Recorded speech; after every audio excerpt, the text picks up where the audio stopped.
Hey guys, so I wanted to go over Airbnb, not necessarily a tutorial, but just some tips, tricks, and mistakes that we've made during our travels and pass them along to you, so it might help a few people in regards to planning their trips. My wife and I were two traveling lovers, and we are traveling the world, or have been traveling the world, and this has been one of the best sites that we've used. We are on a budget. Full disclosure, this video is probably geared more towards couples that are on a budget and are not looking to spend a couple $1,000s a week on the beach and drink Mai Tais. So I have everything up. First thing I would highly suggest that you do is whatever country, wherever you're going beforehand, do a lot of research. Again, we spent, I would say, 200 hours just booking and doing research. And some of the things that you're going to have to be aware of is, number one, where are you going to fly into? So I'm just going to go through some of the tips on the Google Maps on here and, sort of pass them on along. So you're going to fly in either San Jose or Liberia. Those are the two main airports. Then you're going to want to say, well, are we going to rent a car or are we going to use public transportation? So are the rental cars cheaper in San Jose or are they cheaper in Liberia? Then you're going to want to ask yourself, do you want to stay in the city or do you want to be on the outskirts of the city? I can tell you that transportation in regards to rental cars in a lot of these countries is going to run you around $2,000 a month. It's very expensive when you add up all of the insurance costs and gas costs. Again, you're going to be around $2,000. So personally, our adventure involves a lot of public transportation. So one of the things that we really research before we plan out our trip is what areas have public transportation, not only in the city that we're staying or the town that we're staying, but also public transportation that can bring you to some of the things that you want to do while you're there. So for instance, we're staying in La Fortuna. Public transportation is pretty good there, and we can take buses to a lot of the excursions or a lot of the areas that we want to see during those 2-3 weeks. Another thing, a lot of people, this is a really popular area in Costa Rica, Tamarindo, and there's a lot of expats. If that's important to you, you might want to just Google expats in Costa Rica, and Tamarindo is going to come up. Another thing that you will want to do is do a little research on safety. I'm sure there's parts of some of these countries that are not safe and that you might want to stay away from. So again, a lot of research is going to save you so much headache. Now, with research takes time. The research takes time, so that's why I'm saying if your trip is planned for a few months from now, I would start right away researching, all of these things. Okay, so now we're actually going back to what the whole point of this video is how to use Airbnb for the best way possible. So here at the very top, just really simple, always just put in the exact town that you want to stay in, and not the whole country. This obviously it's going to narrow it right down. In regards to dates, I am going to put dates in here, okay, just to have them in. But the only advice I could give you about dates is make sure that you understand that there's high times and low times on all of these countries. So just because it's $16 a night in November does not mean it's going to be $16 a night in March. During high season. That could go up to $30. It could double in a lot of these countries. So just be aware. In regards to guests, just make sure that if there's 3 of you going, you put 3 guests in. A lot of these places, even though it looks like they might have 2 beds, do not allow 3 guests. And you just don't want to get in that situation. Home type, we always find that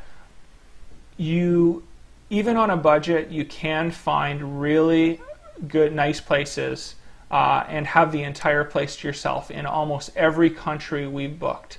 So, starting off, I would, if that's something that you would like to do, or you want to have your entire place, I would start off, don't even click the private room or shared room. The only place that we have noticed that we might stay with somebody is London, and for two reasons. Number one, there's so much to do in London that it's going to be nice to have somebody actually give us advice on where to go and what to do in the week that we have there. So that's really the only place that we've had a private room. Other than that, we can go over to price.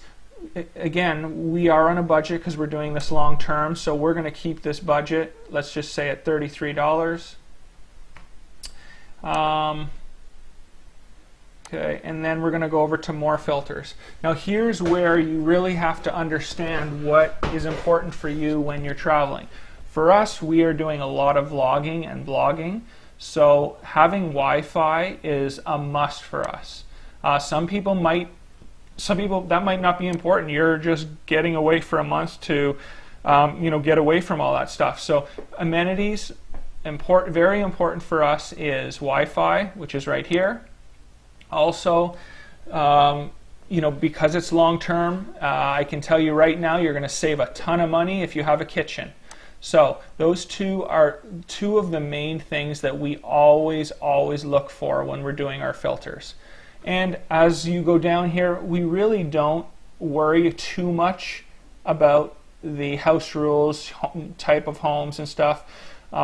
Another thing that, just up top here that you might want to look into is if you're not big fans of breakfast, sometimes having breakfast is a good thing to save you some money if you can find something that's relatively cheap. And then also long term, and you're not carrying a ton of clothes with you, you might want to find something that has a washer and dryer.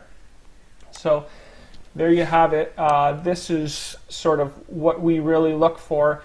Now, once we get into the homes, there's basically 19 homes that are available in this area. Okay. Now, as you hover over, okay, you're going to see where they are actually located. Now, what takes a lot of time, and you're going to find this out, is, and I'm going to bring us back to us and our experience and what's important to us. Let's just go ahead and talk about public transportation.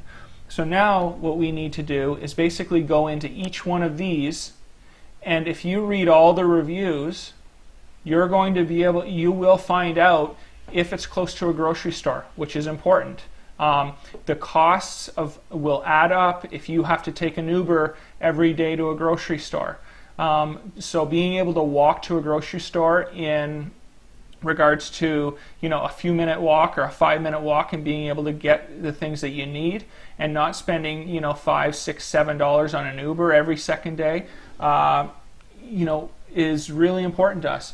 Another thing, being able to have public transit right near where you're living, that's also going to save you a lot of money, and all of this adds up over time. If you're taking an Uber to get to the public transit and it's $5 a day of Uber to get there every day, you just add that up over an extended period of time. That's a lot of money.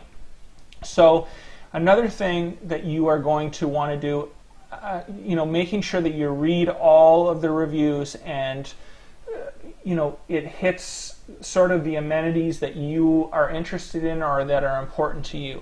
Another thing to be aware of that is a huge money saver is the discounts. Some of these monthly discounts get up to 70% in these countries, 50 to 70%. Now, that being said, these countries are, obviously a lot of us want to see different parts of the countries, so we can't take advantage of staying in one place for a whole month just because the logistics of it, getting down south, again, I'll show you on the map.